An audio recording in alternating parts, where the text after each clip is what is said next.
2026 जैसे आने वाला है, ठीक है। मूलांक 1 से लेकर 9 तक के रिलेशनशिप कैसे रहने वाले हैं, उनकी शादियां होंगी नहीं होंगी या ब्रेकअप हो जाएंगे। मूलांक 1 के लिए ये साल बहुत अच्छा है कि रिलेशनशिप में खास करके इनको किसी भी तरह का कॉन्फ्लिक्टिंग सिचुएशन।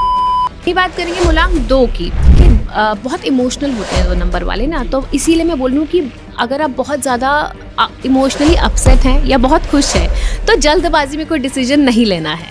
जल्दबाजी में डिसीजन लेंगे तो डेफिनेटली ब्रेकअप के चांसेस बन सकते हैं। कि 4 नंबर वाले जितने हैं उनको ये साल जो है बहुत सोच समझ के, बहुत ध्यान से किसी भी तरह की कॉन्फ्लिक्टिंग सिचुएशंस को आपको अवॉइड करना है, क्योंकि यहाँ पे उनका रिलेशनशिप कहीं ना कहीं ईगो की वजह से, मिसअंडरस्टैंडिंग की वजह से, कंफ्यूजन की तरफ से, खास करके लैक ऑफ कम्युनिकेशन की वजह से। बात करते केतु की। केतु प्रधान जितने भी लोग हैं उनको ज़्यादा एक्सप्रेसिव होने की ज़रूरत है 2026 में। कोई भी अगर प्रॉब्लम आ रही है, कम्युनिकेशन गैप आ रहा है, उसको बात करके रिजॉल्व करेंगे तो ही उनका रिलेशनशिप 2026 में अच्छा चले। तो शुक्र का जो मेन मंत्र होता है, अगर आप उसकी उच्चारण करते हैं 108 बार, बहुत सिंपल सा मंत्र है, ओम शु। तो मैम वीनस वालों की रिलेशनशिप कैसे रहने वाले? थोड़ा सा सतर्क रहना पड़ेगा जहाँ तक रिलेशनशिप्स की बात है। शुक्र किसी का खराब चल रहा है, जैसे वीनस की हम बात कर रहे हैं यहाँ पे, तो उसको क्या उपाय करना चाहिए? इस साल में आप देखेंगे शादियाँ बिल्कुल होंगी, लोगों की जो रिलेशनशिप है वो मैरिज में कन्वर्ट होते हुए आप देखेंगे।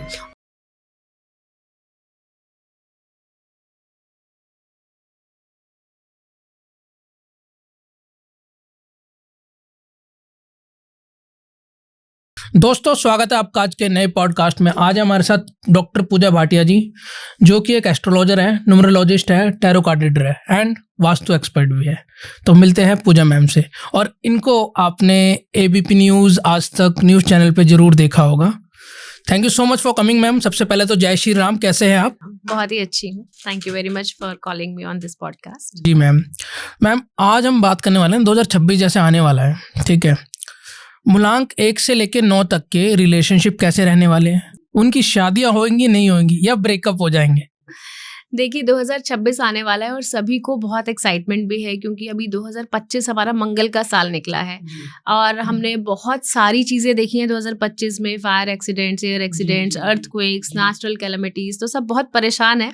और 2026 जो है, अगर हम 2026 की बात करते हैं तो आप देखिए 2026, यानी कि इसका अगर हम टोटल करते हैं तो नंबर 1 पर आता है। 1 नंबर जो होता है सूर्य का नंबर होता है, और न्यूमरोलॉजी में भी जहाँ 9 नंबर कंप्लीशन पे आता है, वहीं 1 नंबर न्यू बिगनिंग्स को दिखाता है। तो कुछ नई शुरुआत हर फील्ड में, चाहे वो पॉलिटिकल फील्ड हो, चाहे वो मीडिया एंटरटेनमेंट इंडस्ट्री हो, चाहे वो किसी नए प्रोजेक्ट की शुरुआत हो, तो अब लोगों को कुछ नया देखने को मिलेगा। कुछ नई शुरुआत हर एक की जिंदगी में कुछ ना कुछ होगी, क्योंकि 1 नंबर न्यू बिगनिंग्स को डिनोट करता है और नई शुरुआत लेकर आता है। साथ ही राजा का साल है, सूर्य का साल है, तो पॉलिटिकली काफ़ी हलचल आप देखेंगे यहाँ पे। बिटवीन द नेशंस भी देखेंगे, विद इन द कंट्री भी देखेंगे, बहुत सारे political ups and downs and major related leaders से रिलेटेड बहुत सारी हमें न्यूज़ देखने को मिलेंगी यहाँ पे। और जहाँ तक रिलेशनशिप की बात है, कि मंगल के साल में आपने देखा होगा कि बहुत ब्रेकअप्स, बहुत मिसअंडरस्टैंडिंग्स एंड कन्फ्यूजन्स रही हैं।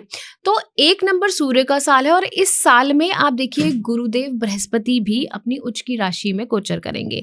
तो डेफिनेटली ये साल मैरिज और रिलेशनशिप्स के लिए बहुत अच्छा है, और इस साल में आप देखेंगे शादियां बिल्कुल होंगी, लोगों की जो रिलेशनशिप है वो मैरिज में कन्वर्ट होते हुए आप देखेंगे, और बहुत पॉजिटिव रहेगा। हाँ, हर मूलांक का, हर कुंडली के हिसाब से एनालिसिस अलग रहता है, लेकिन अगर हम एक जनरल ओवरऑल लेवल पे देखें तो ये साल शादी के लिए, रिलेशनशिप्स के लिए ओवरऑल अच्छा है। बस एक चीज का आप सभी को ध्यान रखना है, क्योंकि सूर्य का साल है। देखिए सूर्य जो है लीडरशिप क्वालिटीज होती है, राजा होता है, किसी के आगे झुकता नहीं है। तो रिलेशनशिप में आपको ईगो प्रॉब्लम बिल्कुल भी नहीं लानी है। आपको फ्लेक्सिबल नेचर रखना है, अपनी ईगो को थोड़ा सा साइड पे रख के प्यार से अगर आप रिलेशनशिप को आगे बढ़ाएंगे तो डेफिनेटली 2026 शादी भी दिखा रहा है और रिलेशनशिप्स भी दिखा रहा है। अब अगर हम बात करते हैं मूलांक के हिसाब से, तो सबसे पहले मूलांक 1 की हम बात करेंगे। मूलांक 1 जो है वो रिप्रेजेंट करता है सूर्य को, तो सूर्य का ही साल है। तो मूलांक 1 के लिए ये साल बहुत अच्छा है। किसी भी फील्ड की हम बात कर लें, चाहे प्रोफेशनली बात कर लें, चाहे हम पर्सनली बात कर लें, तो इन लोगों को नई अपॉर्चुनिटीज डेफिनेटली मिलेंगी। लेकिन सूर्य का साल है और सूर्य ही इनका जो मेन अधिपति है, तो इनको अपनी ईगो प्रॉब्लम को और अपनी जैसे होता है ना, they are very high on self respect, इन चीज़ों को थोड़ा सा अंडर चेक रखना पड़ेगा। रिलेशनशिप में खास करके इनको किसी भी तरह का कॉन्फ्लिक्टिंग सिचुएशन में नहीं लाना है खुद को। अपनी प्राउड, अपनी मेल ईगो, अगर मैं बोलूँ स्पेसिफिकली फॉर जेंट्स, तो उसको साइड पे रख के अगर आप रिलेशनशिप को आगे बढ़ाएंगे तो डेफिनेटली रिलेशनशिप के पॉइंट ऑफ व्यू से ये साल बहुत अच्छा है। आप नेक्स्ट लेवल ऑफ रिलेशनशिप में जा सकते हैं, आपकी मैरिज हो सकती है जिसके साथ भी आप रिलेशनशिप में हैं बहुत सालों से, तो ये साल आपके लिए बहुत अच्छा है रिलेशनशिप के पॉइंट ऑफ व्यू से। मूलांक 1 के लिए, मूलांक 1 के लिए बहुत ही अच्छा है। वही बात करेंगे मूलांक 2 की। मूलांक 2 वाले जो है ये चंद्रमा से रूल्ड होते हैं, मून की एनर्जी ज्यादा होती है। अब सूर्य का साल है, अब सूर्य को हम प्लैनेटरी अलाइनमेंट में राजा की उपाधि देते हैं, वहीं चंद्रमा को हम रानी मानते हैं, क्वीन। एंड आप देखिए 2026 में भी आप देखेंगे कि 2 बार 2 की एनर्जी है और 1 बार 6 की एनर्जी है, तो यानी कि मून एंड वीनस की एनर्जी ज्यादा है। तो ये साल जो होगा ना, स्पेसिफिकली फीमेल ओरिएंटेड ईयर हम बोल सकते हैं। आप हर फील्ड में फीमेल का अहम रोल देखेंगे इस साल में, चाहे वो पॉलिटिक्स हो, चाहे मीडिया एंटरटेनमेंट हो, इवन इन रिलेशनशिप्स फीमेल्स की का decision will be the final and major decisions इस साल में स्पेसिफिकली अगर मैं बोलूँ। और वहीं मूलांक 2 वाले भी मून की एनर्जी से रूल्ड है, तो उनके लिए भी ये साल रिलेशनशिप के पॉइंट ऑफ व्यू से बहुत अच्छा है।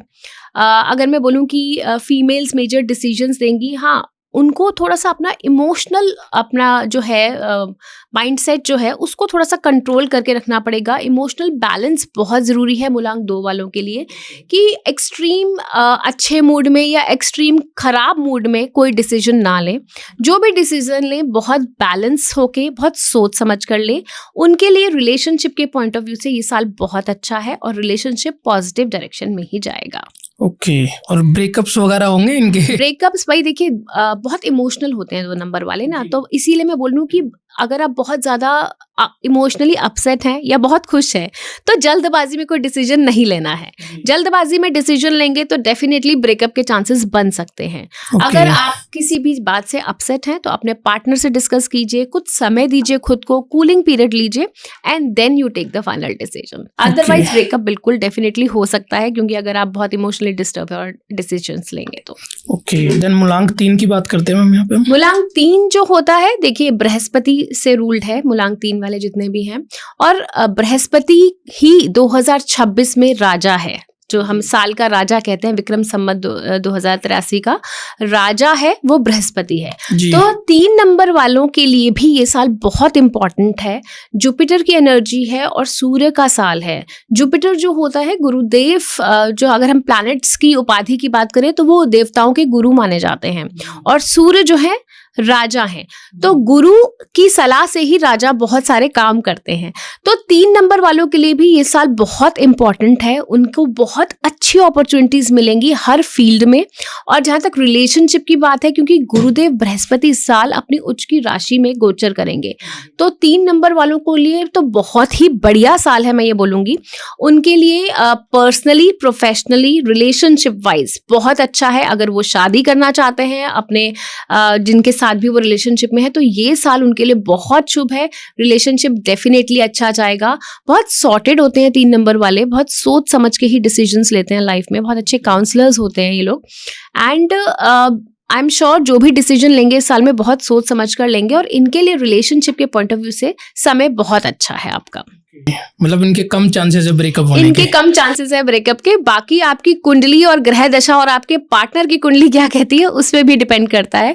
जनरली ओवरऑल अगर मैं मेजर लेवल पे बोलूँ तो 3 नंबर वालों के लिए समय बहुत अच्छा है 2026 में। ओके, अब हम मूलांक 4 की बात करते हैं, जो कि है राहु का। जी हाँ, राहु का देखिए नंबर है 4 एंड सूर्य का साल है। अब सूर्य और राहु की बहुत अच्छी पटती नहीं है, ठीक है। तो राहु वाले जितने भी हैं, यानी कि 4 नंबर वाले जितने हैं, उनको ये साल जो है बहुत सोच समझ के, बहुत ध्यान से किसी भी तरह की कॉन्फ्लिक्टिंग सिचुएशंस को आपको अवॉइड करना है, क्योंकि यहाँ पे उनका रिलेशनशिप कहीं ना कहीं ईगो की वजह से, मिसअंडरस्टैंडिंग की वजह से, कंफ्यूजन की तरफ से, खासकर की लैक ऑफ कम्युनिकेशन की वजह से प्रॉब्लम आ सकती है। तो 4 नंबर वालों को इस साल बहुत सोच समझकर ही अपने रिलेशनशिप को आगे बढ़ाना है। 4 नंबर वाले होते हैं ना, बहुत क्विक डिसीजंस लेते हैं। मूड अच्छा नहीं है तो बस फटाफट डिसीजन ले लिया। तो उन्हें इस चीज़ का ध्यान रखना है कि एकदम से रैंडम डिसीजन, वॉलेटाइल अपना जो उनका नेचर है उसको अंडर चेक रखने की बहुत ज़्यादा ज़रूरत है। हालांकि ऐसा नहीं है कि सभी 4 वालों के लिए खराब जाने वाला है। आपकी, जैसे कि मैंने बताया, आपका इंडिविजुअल हॉरोस्कोप भी बहुत कुछ बोलता है, बट इनके लिए वर्ड ऑफ कॉशन यही है कि अपने मूड स्विंग्स को, अपने एग्रेशन को, अपने स्ट्रेट फॉरवर्ड नेचर को थोड़ा सा कंट्रोल में रखेंगे तो उनका रिलेशनशिप 2026 में अच्छा जाएगा। हम राहु से इतना डरते क्यों हैं वैसे?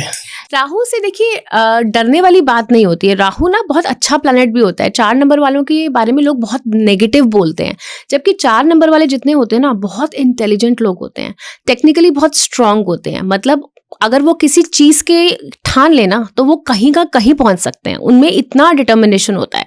बट 4 नंबर वाले ना, उनका एक नेगेटिव पॉइंट ये होता है कि वो ना बहुत ज्यादा इल्यूजन रहते हैं, मतलब भ्रमित रहते हैं। राहु क्या है? एक तरह से धुआं है, ठीक है। अब धुएं में आपको कुछ भी क्लैरिटी नहीं दिखती है, ठीक है।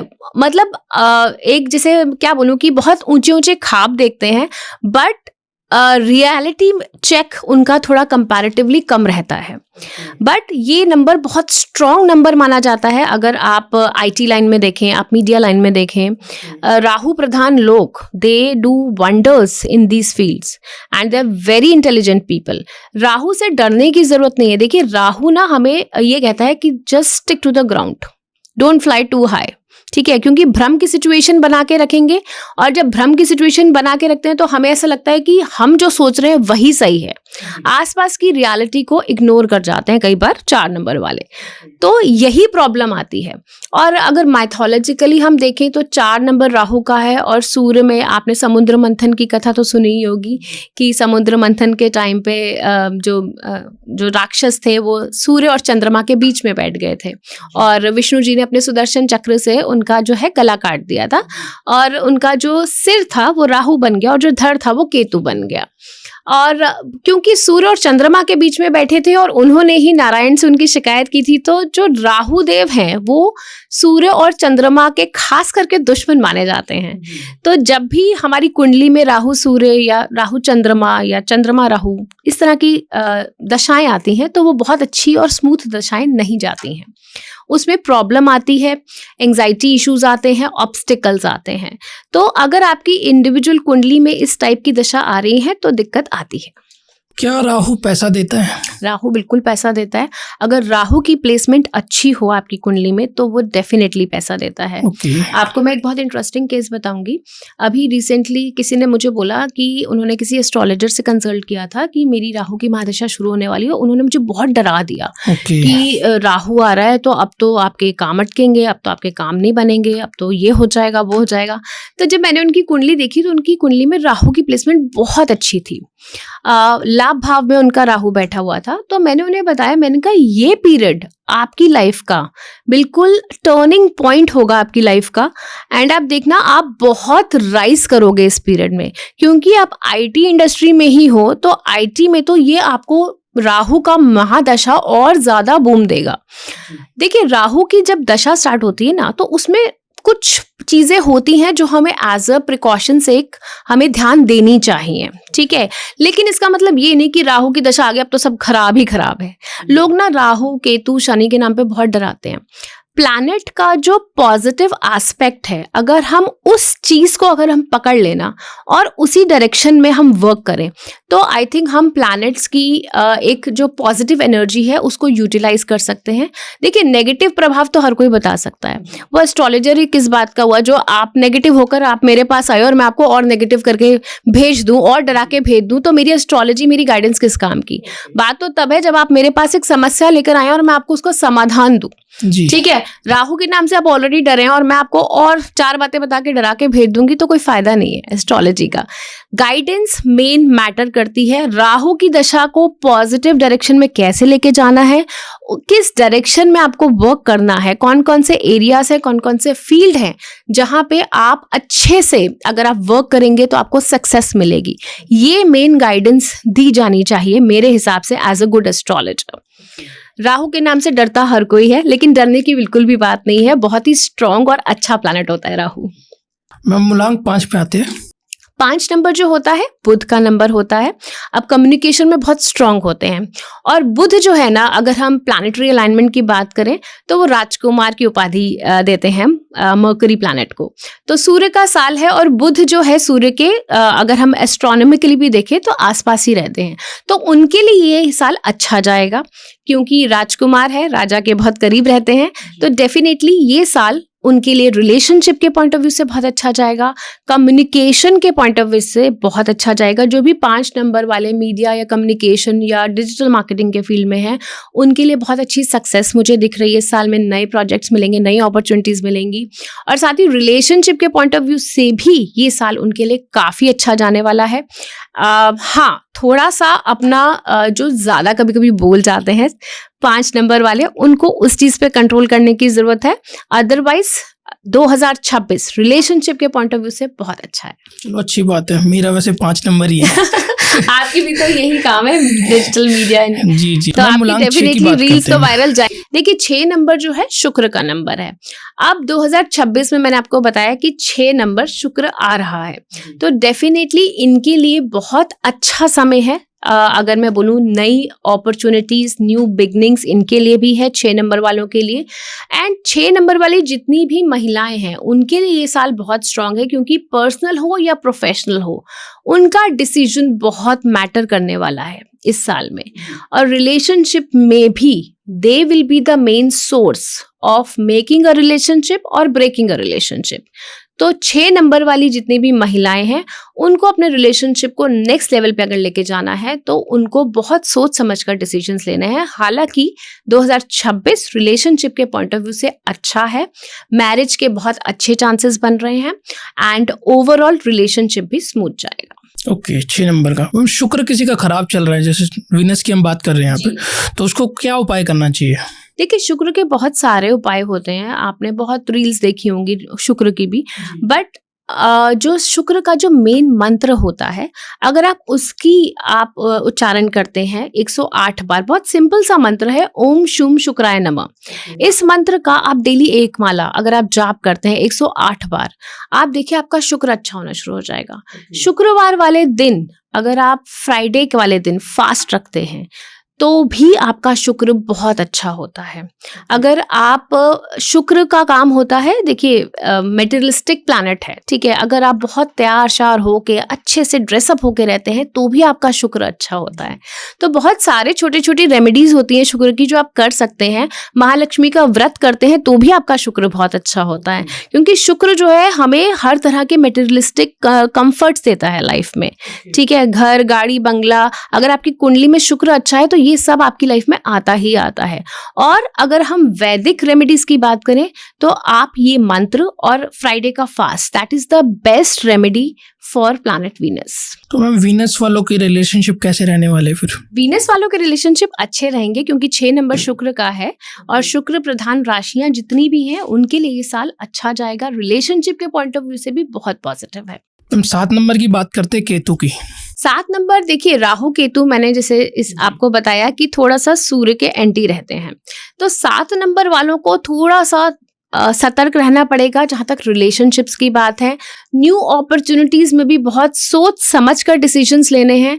सूर्य का साल है, इनको नई अपॉर्चुनिटीज तो मिलेंगी, इवन रिलेशनशिप में भी इनको उस अपॉर्चुनिटी को मिस भी करवा सकती है, रिलेशनशिप में इश्यूज भी ला सकती है, क्योंकि ये लोग ना थोड़े लॉस्ट रहते हैं। लॉस मतलब आई वुड से कि कम बोलते हैं, मैं ये बोलूँगी, and because of lack of communication या बिकॉज ऑफ कन्फ्यूजन रिलेशनशिप में इनके इश्यूज आ सकते हैं 2026 में।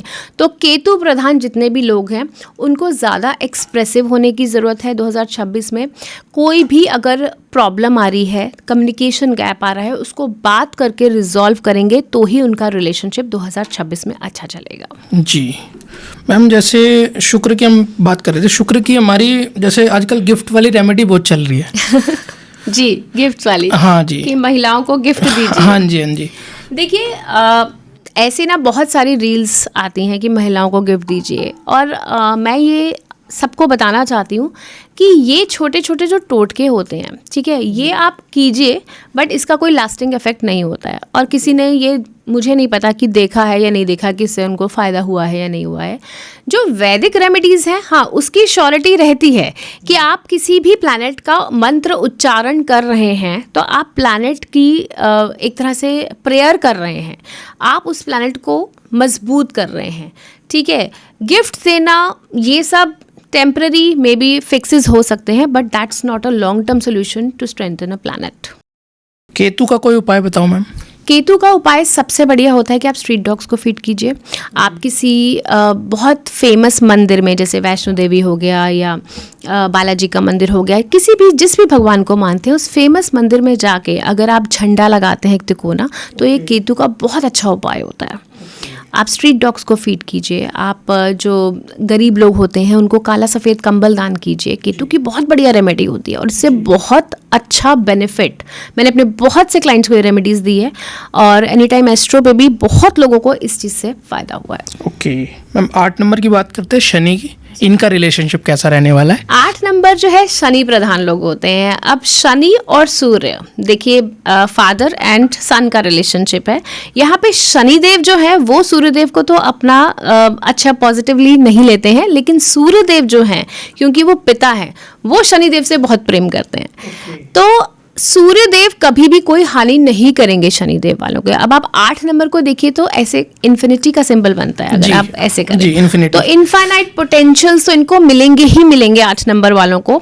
और बहुत हार्ड वर्किंग लोग होते हैं 8 नंबर वाले। 8 नंबर वालों के बारे में, 4 नंबर वालों के बारे में, 7 नंबर वालों के बारे में मैंने बहुत सारी रील्स देखी है जहाँ बहुत नेगेटिव बोला गया है कि 8 नंबर शनि का नंबर है, बहुत डिलेज होती हैं और चीज़ें पॉजिटिव नहीं होती है, हर चीज़ लाइफ में लेट लगती है। तो ऐसा नहीं होता है। 8 नंबर वालों में इनफाइनाइट पोटेंशियल होता है, बहुत हार्ड वर्किंग होते हैं।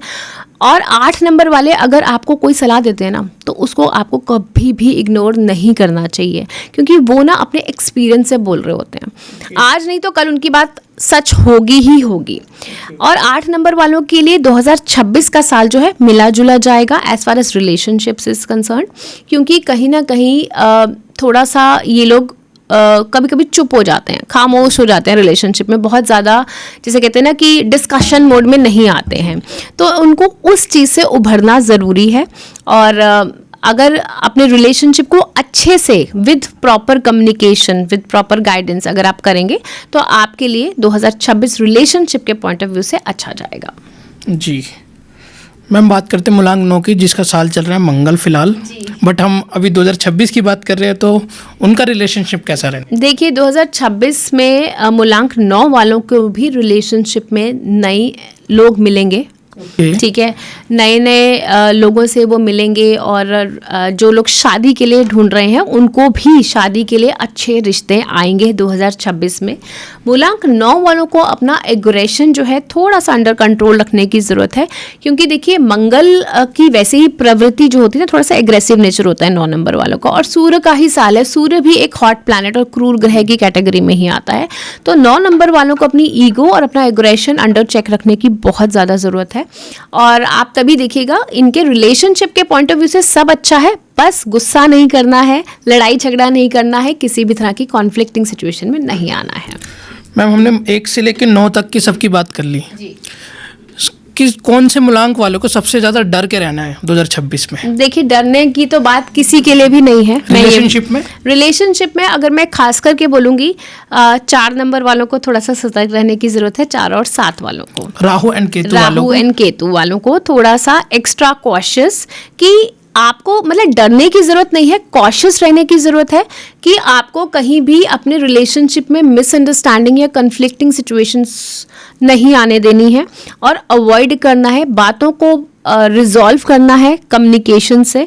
कन्फ्यूजन की स्थिति डेफिनेटली बनेगी, ईगो प्रॉब्लम डेफिनेटली आएगी। इन सिचुएशंस को आप हैंडल कीजिए. Breakup is not the solution. 8 और 9 वाले का जैसे राहु केतु का आपने बताया कि अच्छा नहीं रहेगा, इतना अच्छा नहीं रहेगा, और शनि एंड मंगल का? शनि एंड मंगल का मिक्स मिला जुला रहेगा, मैं ये बोलूँगी. हाँ जी मैम, हमने यहाँ न्यूमरोलॉजी की बात कर ली, आप और कौन कौन सी मॉडलिटी कर लेते हैं? मैं टैरो करती हूँ, न्यूमरोलॉजी करती हूँ, वास्तु करती हूँ, ब्लैक मैजिक के केसेस भी हैंडल करती हूँ. Okay okay. इन सब चीज़ों में लाइफ काउंसलिंग, और मैं टैरो सिखाती भी हूँ. मैम, जैसा कि आपने मुझे ऑफ द कैमरा बताया था, आपको 15 ईयर प्लस का एक्सपीरियंस है. आपको सबसे ज़्यादा कौन से केसेस आते हैं? देखिए 60 to 70% केसेस तो रिलेशनशिप इश्यूज़ के ही आते हैं. क्योंकि किसी तरीके की भी प्रॉब्लम होती है तो आप देखिए रिलेशनशिप रिलेटेड, या तो मैरिज में प्रॉब्लम या रिलेशनशिप में प्रॉब्लम, डिवोर्स केसेस या एक्स्ट्रा मैरिटल रिलेशनशिप के केसेस, मेजरली ये केसेस आते हैं. बाकी के 30% मैं बोलूँगी कि career, finance, foreign travel, business के केसेस आते हैं. मैम, जैसे किसी ना रिलेशनशिप में कोई चीटिंग कर रहा है किसी को, तो उसको कैसे पकड़ा जा सकता है? एस्ट्रोलॉजिकल वे से पकड़ सकते हैं या टैरो कार्ड से? देखिए रिलेशनशिप में अगर कोई चीटिंग कर रहा है तो ये बहुत क्लियरली उस बंदे की कुंडली में नज़र आ जाता है. दशा, पैटर्न, प्लानिटरी कॉम्बिनेशंस क्लियरली दिखते हैं. प्लस हम टैरो की भी हेल्प लेते हैं. टैरो में भी अगर आपका पार्टनर आपको चीट कर रहा है तो हम क्लियरली एनर्जीज निकाल लेते हैं टैरो कार्ड्स में, क्योंकि टैरो कार्ड्स में बहुत क्लियरली आता है. अगर आप अपने कार्ड से वेल कनेक्टेड हो ना, तो आपको क्लियरली दिखेगा कि आपके पार्टनर के लिए क्या एनर्जीज है, या आप कहीं और डाइवर्ट हो रहे हो या नहीं हो रहे हो. तो ये कॉम्बिनेशन होता है एस्ट्रोलॉजी और टैरो का, जिसमें चीटिंग, एक्स्ट्रा मैरिटल अफेयर्स बहुत क्लियरली दिखाई देते हैं. आपके पास कोई ऐसा धमाकेदार केस आया हो कभी? केसेस तो देखिए डेली बेसिस पे बहुत आते हैं. अगर मैं एनी टाइम एस्ट्रो की बात करूँ तो रिलेशनशिप के बहुत केसेस आते हैं यहाँ पे, और हमने बहुत रिजॉल्व भी किए हैं. अभी रिसेंटली एक केस आया था जहाँ पे मेरे को ये बताया गया था कि इनकी जो वाइफ है वो इन पे बहुत शक करती है और रूठ के मायके चली गई है. कि उन्हें लगता है कि उनके हस्बैंड का किसी के साथ रिलेशनशिप है. एंड दैट पर्सन सेड कि इनका ना कोई रिलेशनशिप नहीं, बहुत सीधे से हैं, मुझे नहीं लगता कि कुछ ऐसा है, इनकी वाइफ शक करती है, आप एक बार देख लो. तो जब मैंने उनकी कुंडली खोली तो मुझे क्लियरली रिलेशनशिप दिखा. मैंने कहा इनका ऑलरेडी रिलेशनशिप है और इनकी वाइफ सही शक करती हैं.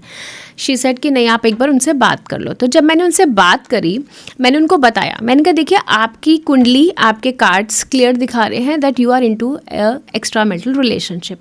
वो जनाब माने नहीं 10 मिनट तक. जी. मैंने उनको बोला, मैंने कहा देखिए आपकी कुंडली क्लियर दिखा रही है मुझे रिलेशनशिप, अगर आप मुझे बताएंगे तो मैं आपकी हेल्प कर पाऊंगी. क्योंकि कहते हैं ना कि डॉक्टर, लॉयर और एस्ट्रोलॉजर से कुछ छुपाना नहीं चाहिए. सब कुछ बताएंगे, साफ साफ बताएंगे तो ही हम आपकी हेल्प कर पाएंगे. मैंने कहा अगर आप चाहते हैं आपकी वाइफ वापस आए तो आपको मुझे सच ही बताना पड़ेगा, क्योंकि मैंने तो देख लिया आपकी कुंडली में. तो 10 मिनट के बाद उन्होंने एडमिट किया कि हाँ मेरा पिछले 1.5 साल से रिलेशनशिप चल रहा है और मेरी वाइफ को पता चल गया था, इसीलिए वो रूठ के मायके चली गई हैं. अब मुझे इस चीज़ का सल्यूशन चाहिए. अब वो रिग्रेट कर रहे हैं. अब वो रिग्रेट कर रहे हैं. हालांकि देखिए हर कोई ओपनली इस चीज़ को एडमिट करने में थोड़ा सा कतराता है कि भाई मैं रिलेशनशिप कैसे एडमिट कर लूँ. बट हाँ, कुंडली, टैरो कार्ड्स क्लियरली दिखाते हैं, चाहे सामने वाला कुछ भी बोल रहा हो, अगर हमें दिख गया है कुंडली में, मैं तो clearly on the face to the point बोलती हूँ ये बात कि I can see an extra marital relationship over here very clearly. Ma'am, जैसा कि आपने अभी बताया कि आपने उसका रिलेशनशिप का बताया, तो आपके पास ऐसा भी होता है कि कोई आया हो, आपने कुछ उसके बारे में बताया हो और वो गुस्सा हो गए, कुछ अजीब सा कर रहा हो? बहुत केसेस आते हैं. देखिए लोग ना कई बार सच सुनना पसंद नहीं करते हैं, ऑफेंड हो जाते हैं. हालांकि हमें तो कुंडली में, टैरो में सब क्लियरली दिखता है. और मेरा एक ही फंडा है कि मेरे पास अगर कोई आएगा तो मैं उसको हमेशा सच और टू द पॉइंट बात बताती हूँ. मेरे से घुमा फिरा के शुगर कोटिंग वाली बातें नहीं होती हैं. तो कई बार लोग सच एक्सेप्ट नहीं कर पाते हैं. उनको लगता है कि क्या बोल दिया, रिलेशनशिप नहीं चलेगा, लड़की वापस नहीं आएगी, एक्स वापस नहीं आएगा, बुरा लगता है उन्हें. And yes, they definitely react. कई बार रेटिंग्स खराब कर जाते हैं, गलत रिव्यूज़ दे जाते हैं. बट मुझे लगता है कि रेटिंग्स और रिव्यू से ज़्यादा अगर आप सच जानना चाहते हैं तो आप एक एस्ट्रोलॉजर के पास इसीलिए तो आए हैं कि आप अपना भविष्य जान सकें, आप सही गाइडेंस ले सकें। अगर मुझे रिलेशनशिप में दिख रहा है कि सामने वाला इंसान आपके लिए ठीक नहीं है, तो मैं आपको क्लियरली बताऊंगी कि आपके लिए वो ठीक नहीं है। आप कितना भी भले उससे प्यार करते हो, कितने भी साल का रिलेशनशिप हो, क्योंकि कई बार होता है कि आपके इतने साल का रिलेशनशिप चल रहा होता है, आप मैरिज करते हो, with in 3 months marriage break हो जाती है। ऐसे बहुत केसेस आते हैं हमारे पास। क्यों? क्योंकि जब तक आप रिलेशनशिप में रहते हैं, इंसान अपना बहुत अच्छा, अपना बेस्ट पार्ट दिखाता है आपको। सही इंसान की पर्सनालिटी तभी रिफ्लेक्ट करती है जब आप एक्चुअली उसके साथ रहना स्टार्ट करते हैं, दिन रात रहते हैं, एक दूसरे को जानते हैं, और तब वहाँ पे रियल नेचर रिफ्लेक्ट करता है। कई बार ऐसे केसेस आते हैं कि रिलेशनशिप बहुत अच्छा चला लेकिन मैरिज 3 महीने भी नहीं टिकी। क्यों? क्योंकि वहाँ पे आप प्यार में तो सब कुछ अच्छा अच्छा आपने दिखाया, कई लॉन्ग डिस्टेंस रिलेशनशिप में थे, आपको बंदे की रियल पर्सनालिटी पता ही नहीं चलती है। तो कई बार मैच मेकिंग के लिए लोग आते हैं कि हम मैरिज कर रहे हैं, तो मैं उनको पर्सनालिटी बताती हूँ सामने वाले को कि देखिए ये इस इंसान की पर्सनालिटी है, आप इतने साल से रिलेशनशिप में हैं, बट ये इसका बेसिक नेचर है, बेसिक बिहेवियर है, आपको ये चीज़ कंसिडर करनी बहुत ज़रूरी है। लोग डेफिनेटली, कई बार मैं किसी को बताती हूँ कि सामने वाला बहुत एग्रेसिव है, मानते नहीं है वो लोग। वो कहते हैं कि भाई हमने तो कभी एग्रेशन देखा नहीं, जबकि कुंडली क्लियरली दिखा रही होती है कि that person is very aggressive. वही होता है, शादी के 3 महीने बाद आते हैं कि मैम आपने बिल्कुल सही कहा था, ये बंदा तो बहुत एग्रेसिव है, इसने तो रिलेशनशिप में तो कभी ये चीज़ दिखाया ही नहीं अपना एग्रेशन, तब तो बहुत अच्छा था। तो इसीलिए कई बार लोग नाराज़ हो जाते हैं, मेरी रीडिंग से रिलेट नहीं कर पाते हैं on the spot, but yes after few months they generally resonate कि जो बोला गया था वो सच बोला गया था और सही बोला गया था, and then they come back to me and connect with me. Okay ma'am, आजकल का लव प्यार इतना अनस्टेबल क्यों हो रखा है?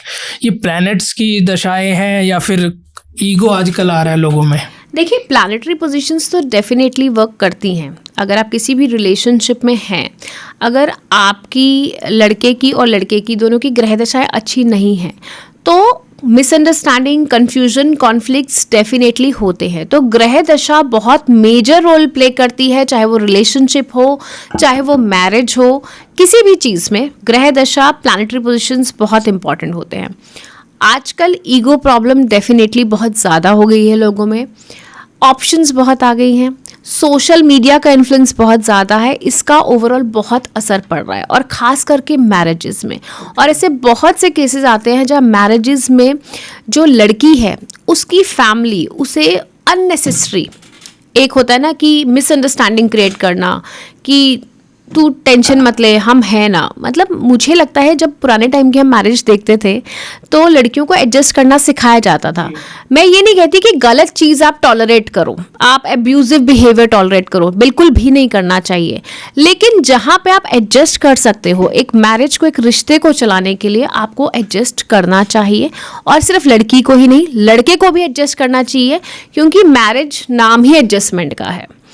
ठीक है, आप छोटी छोटी ईगो पे, मैंने देखा है छोटी छोटी बात पे लड़कियां मायके पहुंच जाती हैं और घर वाले भी सपोर्ट कर रहे होते हैं। छोटी सी बात जो सिर्फ हस्बैंड वाइफ के बीच में रहनी चाहिए, जो आपस में डिस्कशन करके रिजॉल्व हो सकती है, वो आप अपने घर तक ही रहेंगे तो आपके रिलेशनशिप, आपकी मैरिज डेफिनेटली बचेगी। अगर आप 4 लोगों से बोलेंगे तो 4 लोग आपको 50 ऐसे आइडियाज़ देंगे जो आपके रिलेशनशिप को ख़राब ही करेंगे। तो डेफिनेटली एक तो प्लानिटरी इन्फ्लुएंस आपका ख़राब है, उस टाइम पे आपका माइंडसेट भी नेगेटिव है, और 4 नेगेटिव लोगों ने आपको 4 नेगेटिव एडवाइस दे दी तो रिलेशनशिप तो पूरा गया। तो इसीलिए आजकल रिलेशनशिप में बहुत अनस्टेबिलिटी है। मल्टीपल अफेयर्स पकड़ने में एस्ट्रोलॉजी कितना पावरफुल है? बहुत पावरफुल टूल है एस्ट्रोलॉजी, क्योंकि कुंडली में साफ दिखता है कि किस इंसान की कितनी शादियां होंगी, मल्टीपल रिलेशनशिप होंगे या नहीं होंगे, बहुत क्लियरली दिखता है। एस्ट्रोलॉजी में भी दिखता है, टैरो में भी दिखता है। शॉकिंग केस आया हो? मल्टीपल अफेयर्स के बहुत केसेस आते हैं। अगर हम शॉकिंग केस की बात करें तो देखिए, एक बार ऐसे ही मेरे पास एक आई थी फीमेल, उन्होंने मुझे बोला कि ये इंसान मेरे साथ 2 साल से है बट मुझे कमिटमेंट नहीं दे रहा है, और जब भी मैं शादी की बात करती हूँ तो घुमा जाता है। तो जब मैंने उस लड़के की कुंडली देखी तो मैंने उनको बोला ये आपके साथ 2 साल से रिलेशनशिप में है, लेकिन आपसे पहले भी ये रिलेशनशिप में रह चुके हैं, और अभी जब मैंने उनका टैरो कार्ड खोला तो मैंने कहा करंटली भी पैरेलली किसी के साथ रिलेशनशिप में है ये। She did not agree to it, she did not resonate to my reading, but मैंने उन्हें बोला, मैंने कहा ये इंसान आपको कमिटमेंट नहीं देगा, आप कुछ भी कर लो। And after 2 months she again came to me and she told me कि मैम आप बिल्कुल सही कह रहे थे, वो ऑलरेडी किसी और के साथ के रिलेशनशिप में था और उसने उसके साथ अब इंगेजमेंट भी कर ली है। तो मल्टीपल रिलेशनशिप बहुत clearly astrological combination, planetary positions, आपकी दशा अंतरदशा में रिफ्लेक्ट हो जाता है। मैम आपने ऑफ द कैमरा आपने खुद को ना एक्स्ट्रा मैरिटल अफेयर एक्सपर्ट बताया था जी। ऐसा क्यों? देखिए, एक्स्ट्रा मैरिटल अफेयर्स नहीं बोलूँगी मैं, रिलेशनशिप एक्सपर्ट बोलूँगी खुद को, क्योंकि जब हमने एस्ट्रोलॉजी में रिसर्च किया था पीएचडी में, तो मेरा main topic he love and relationship था। उसमें हमने marriages, multiple marriages, love marriage, arrange marriage, उसमें एक्स्ट्रा मैरिटल, डिवोर्स, ये सारे केसेस, ऐसी हमने हज़ारों कुंडलियाँ देखी हैं, बहुत सारे केसेस पे रिसर्च की है। इसीलिए मैं बोलूँगी कि रिलेशनशिप एक्सपर्ट। हाँ, एक्स्ट्रा मैरिटल आजकल का जो वे ऑफ लिविंग हो गया है कि बहुत सारे केसेस आते हैं और उसमें दिख जाता है, तो रिलेशनशिप एक्सपर्ट मैं बोलूँगी खुद को, जहाँ पे एक्स्ट्रा मैरिटल अफेयर भी दिखता है, आपकी लव मैरिज होगी या नहीं होगी, किस पीरियड में आपका ब्रेकअप हो सकता है, वो भी बहुत क्लियरली दिखता है। क्योंकि देखिए, एक्स्ट्रा मैरिटल में भी जनरली एक ना जब पर्टिकुलर दशा आती है ग्रहों की, उस दशा में आपका वो रिलेशनशिप स्टार्ट होता है। तो अब तक कुछ भगवान की दया रही है, थोड़ी सी अपनी रिसर्च रही है, थोड़ी नॉलेज रही है, इन सब के कॉम्बिनेशन से जिस टाइम पे बताया उस टाइम पे वो रिलेशनशिप स्टार्ट भी हुआ, और जब बताया कि इस पीरियड में ये एंड हो जाएगा तो उस पीरियड में वो एंड भी हुआ है। तो रिलेशनशिप एक्सपर्ट इसीलिए मैं खुद को कहती हूँ, क्योंकि वो टाइम फ्रेम नज़र आ जाता है और उसके आसपास ही वही इवेंट्स होते हैं। और बहुत सारे लोगों को, जैसे कई बार मैरिड लाइफ में अननेसेसरी थर्ड पार्टी इन्वॉल्वमेंट होता है, तो कई फीमेल्स आती हैं कि मेरे हस्बैंड का रिलेशनशिप कब तक चलेगा, मैं क्या करूं कि थर्ड पार्टी रिमूवल हो जाए। तो उन केसेस में भी जनरली हम देख के बताते हैं कि ज़्यादा से ज़्यादा 6-8 महीने और चलेगा, रिलेशनशिप अपने आप ख़त्म हो जाएगा। जिन केसेस में हमें लगता है कि नहीं ये लंबा चलेगा, वहाँ पे फिर हम उनकी रेमेडीज़ भी करवाते हैं। जिन केसेस में लगता है कि छोटा मोटा पासिंग अफेयर है, 3-4 महीने में ख़त्म हो जाएगा, वहाँ भी हम क्लियरली बता देते हैं कि रिलेशनशिप ज़्यादा नहीं चलेगा। मैम आपने आज तक कितने रिलेशनशिप के केसेस हैंडल करे हैं? हज़ारों, मेरे पास कोई काउंटिंग नहीं है, क्योंकि 15 साल हो गए रिलेशनशिप इश्यूज हैंडल करते हुए, और 15 साल से ज़्यादा हो गए एस्ट्रोलॉजी में हर तरह के केसेस हमने देखे हैं, मैरिज के, मल्टीपल मैरिजेस के, डिवोर्स के, करियर के, बिजनेस के, फाइनेंस के। तो आई थिंक अब तक 50,000 से ऊपर तो कुंडलियाँ देख ली होंगी 15 साल में, बिल्कुल आराम से देख ली होगी। क्योंकि डेली के हम लोग, आप देखिए 8 से 10 कंसल्टेशंस तो होती ही होती हैं। और इसमें अगर मैं बोलूँ तो 60 to 70% रिलेशनशिप केसेस ही होते हैं हमारे पास। जब भी हमने आज रिलेशनशिप का टॉपिक तो काफ़ी देखे हैं, और रिसर्च में भी हमने बहुत सारी कुंडलियों पे रिसर्च की थी, and it's not just India, it's global level पे बहुत सारे केसेस आते हैं, आउट ऑफ कंट्री से भी केसेस आते हैं, तो काफ़ी केसेस हमने हैंडल किए हुए हैं। मैम जैसा आपने भी बताया था कि ब्लैक मैजिक रिमूवल का भी आप काम करते हो, ऐसा भी कोई आता है कि आपको बोलता हो कि वशीकरण कर दो किसी का रिलेशनशिप ऐसे तो में? बहुत केसेस आते हैं जहाँ पे लोग कहते हैं कि बस कुछ भी कर दो, ये इंसान हमें चाहिए, हमें अपने पास चाहिए। ऐसे तो रोज़ के बहुत केसेस आते हैं ऑनेस्टली स्पीकिंग, और एवरीबडी वांट्स कि वशीकरण कर दो। और ऑनेस्टली स्पीकिंग वशीकरण या ब्लैक मैजिक में मैं बिलीव नहीं करती हूँ कि किसी इंसान को ज़बरदस्ती अपने पास वश में करके रखने का कोई फ़ायदा नहीं है। प्यार होता है ना, वो मन से होता है। आप मतलब ज़बरदस्ती वश में करके, ब्लैक मैजिक करके, उस इंसान को माइंड को कंट्रोल करके अपने पास ज़बरदस्ती रख रहे हो, वो प्यार नहीं है आपका। ठीक है, वशीकरण करती नहीं हूँ मैं, वशीकरण हटाती हूँ, क्योंकि ब्लैक मैजिक रिमूवल के केसेस बहुत आते हैं, और ऐसे कई बार पेरेंट्स आए हैं मेरे पास जहाँ पे उनके बच्चों को वश में कर लिया गया है। ऐसे ही एक ऑस्ट्रेलिया से मेरे पास केस आया था, उनकी जो बेटी थी वो किसी और रिलीजन के लड़के के साथ रहने लग गई थी, और मतलब उसने अपने पेरेंट्स से बिल्कुल कांटेक्ट ख़त्म कर दिया था and she was so adamant कि मैं शादी करूँगी तो उसी से करूँगी, जबकि उनके पेरेंट्स ने साफ बोला था कि ये लड़का ठीक नहीं है। उस लड़के की भी कुंडली मैंने देखी थी, मुझे भी लड़का ठीक नहीं लगा एंड व्हेन आई चेक्ड तो उस लड़की पे वशीकरण किया हुआ था उस लड़के ने।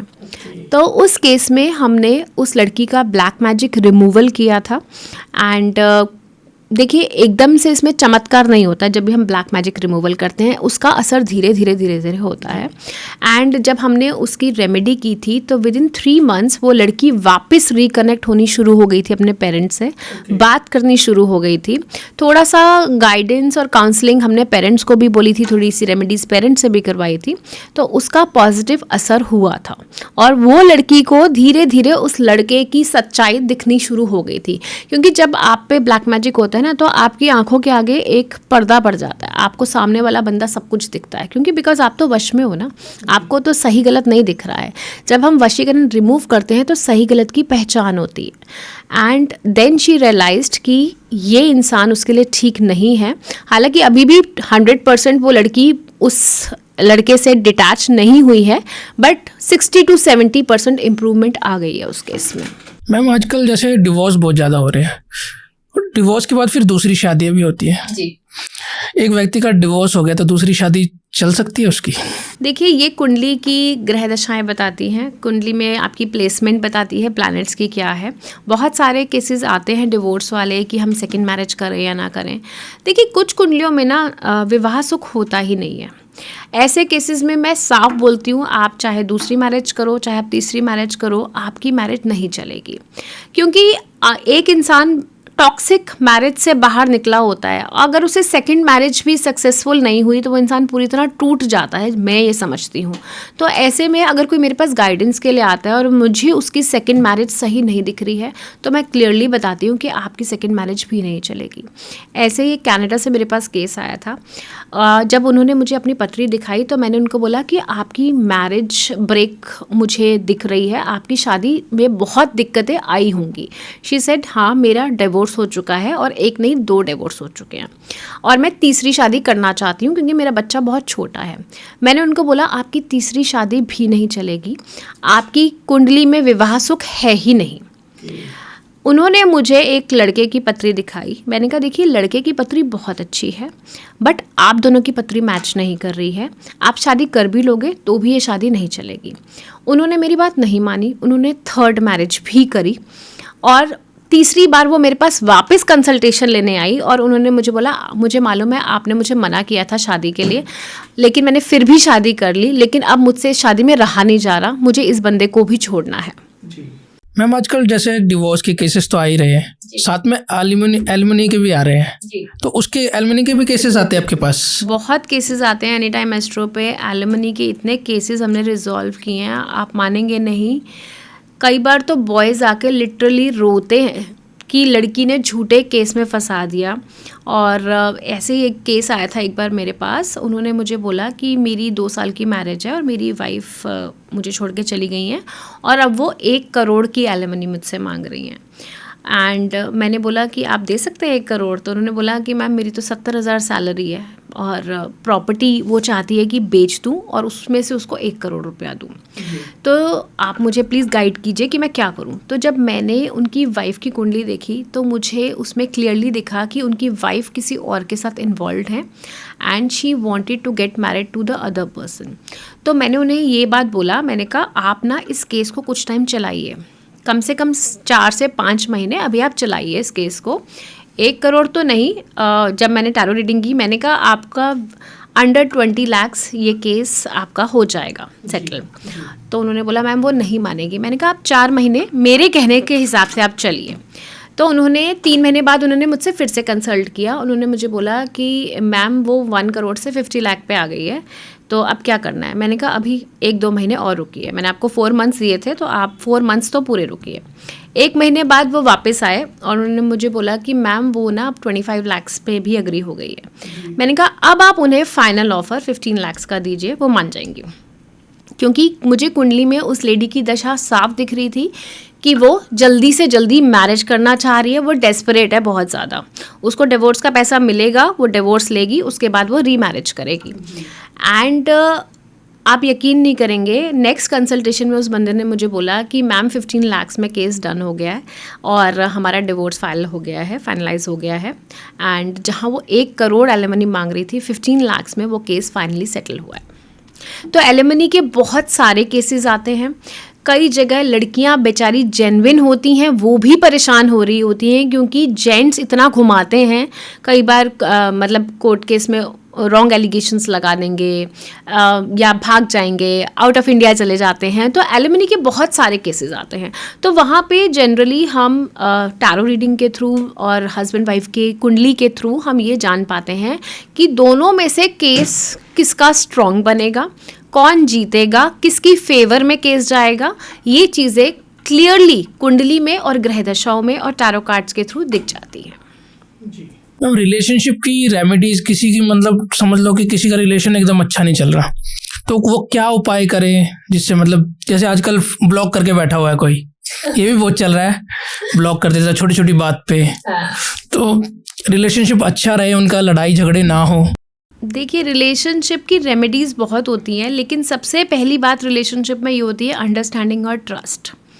आप मानेंगे, अभी कल ही एक केस आया मेरे पास जहाँ पे लड़की जो थी वो डबल डेट कर रही थी दोनों लड़कों को, और जो दूसरा लड़का था उसको पता चल गया इस बारे में और उसने पहले वाले लड़के को बता दिया। तो लड़की वाज लाइक कि अब तो मैं पकड़ी गया, मैं कहाँ जाऊँ। तो ट्रस्ट जो होता है ना, वो बहुत इम्पॉर्टेंट होता है किसी भी रिलेशनशिप को बचाने के लिए। और रिलेशनशिप में जैसे ब्लॉक कर दिया जाता है या फिर एकदम से घोस्टिंग कर देते हैं आजकल लोग, तो इसमें एक कॉल बैक नंबर मैंने पहले भी दिया था 36226668। इस नंबर को आप चैंट कीजिए 45 टाइम्स एंड आपका जिस भी इंसान को आप चाहते हैं कि वो आपसे कनेक्ट करे, खास करके जिसको आप जानते हैं जिसने आपको ब्लॉक कर दिया है। मैं ये नहीं बोलूँगी कि आप नरेंद्र मोदी जी का नाम लेके उसको चैंटिंग करें तो नरेंद्र मोदी जी आपको कॉल बैक करेंगे। अगर कोई पर्टिकुलर पर्सन है तो वो आपको कॉल बैक करता है 45 टाइम्स। आप इस नंबर को चैंट कीजिए। नंबर क्या है मैम? 36226668। साथ ही अगर आपको किसी ने ब्लॉक कर दिया है और आप चाहते हैं कि वो आपको कनेक्ट करे, कॉल बैक करे, तो एक स्विच वर्ड होता है connect, reach, between, somehow.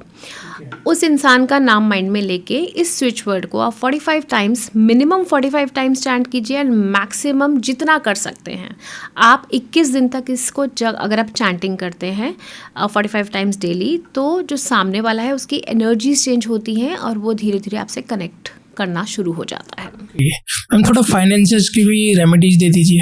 Finances में बहुत सारे केसेस आते हैं जहाँ पे लोग कहते हैं कि हमारा पैसा अटक गया, किसी ने उधार ले लिया और उधार वापस नहीं किया। तो ऐसे में एक बहुत मैजिकल स्विच कोड है, वो है 858।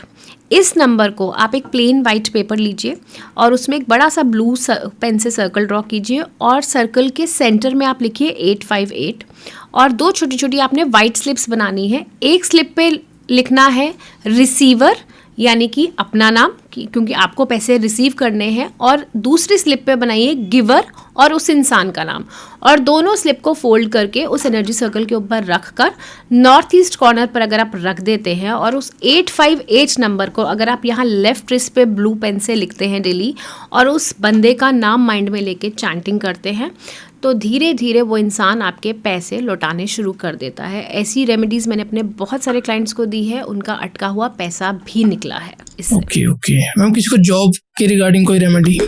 जॉब के लिए बहुत अच्छा स्विच कोड है 454545। अच्छा। इस नंबर को आप यहाँ लिख लीजिए ब्लू पेन से, और साथ ही सूर्य को रोज़ जल चढ़ाइए, क्योंकि सूर्य जो है न्यू बिगनिंग्स के लिए होता है। सूर्य को डेली सुबह उठकर जल चढ़ाइए और ये स्विच वर्ड कीजिए, और साथ ही साथ आप सूर्य का जो मंत्र होता है ओम गृणी सूर्याय नमः, इसकी अगर आप डेली चैंटिंग करते हैं तो आपकी जॉब की अपॉर्चुनिटीज़ बहुत ज़्यादा खुलती है। साथ ही आप अपने घर के जो नॉर्थ डायरेक्शन में एक बहुत बड़ा सा मिरर लगा दीजिए जिसमें आपकी पूरी इमेज दिखे। नॉर्थ डायरेक्शन को अगर आप एनहांस करते हैं तो आपको न्यू अपॉर्चुनिटीज़ मिलती हैं, जॉब की भी और बिजनेस की भी। मैम आप थोड़ा ना अपने प्लेटफॉर्म के बारे में बताइए, एनी टाइम एस्ट्रो के बारे में। एनी टाइम एस्ट्रो एक बहुत ही प्रोफेशनल प्लेटफॉर्म है और यहाँ पे बहुत एक्सपीरियंस और नॉलेजेबल एस्ट्रोलॉजर्स हैं। यहाँ पे अगर आप एनी टाइम एस्ट्रो पे आते हैं और आप किसी से भी कंसल्टेशन लेते हैं, आपको जेन्युइन कंसल्टेशन ही मिलेगी। मुझे नहीं लगता यहाँ पे कोई भी एस्ट्रोलॉजर ऐसा है जिसके पास सही सर्टिफिकेशन नहीं है, या आपको कोई शुगर कोटिंग करके बताएगा, या आपको झूठी उम्मीदें देगा। यहाँ के जितने भी, चाहे वो फेस रीडर्स हैं, चाहे वो पामिस्ट हैं, चाहे वो वास्तु कंसल्टेंट हैं, चाहे वो एनर्जी हीलर्स हैं, वो आपको जेन्युइन सलाह ही देंगे। एंड बहुत ही प्रोफेशनल प्लेटफॉर्म है, और यहाँ पे आके कनेक्ट करके आपको देखने को मिलेगा कि हाँ, जितने भी एस्ट्रोलॉजर्स हैं उनकी नॉलेज, उनका एक्सपीरियंस और उनकी प्रेडिक्शंस बहुत एक्यूरेट है। ओके मैम, लास्ट में हमारी ऑडियंस को कोई एडवाइस देना चाहोगे? एडवाइस मैं आपको यही देना चाहूँगी कि देखिए, आपको ना अपनी लाइफ में 3 चीज़ों का ध्यान रखना है। एक तो व्यस्त रहना है, स्वस्थ रहना है और मस्त रहना है।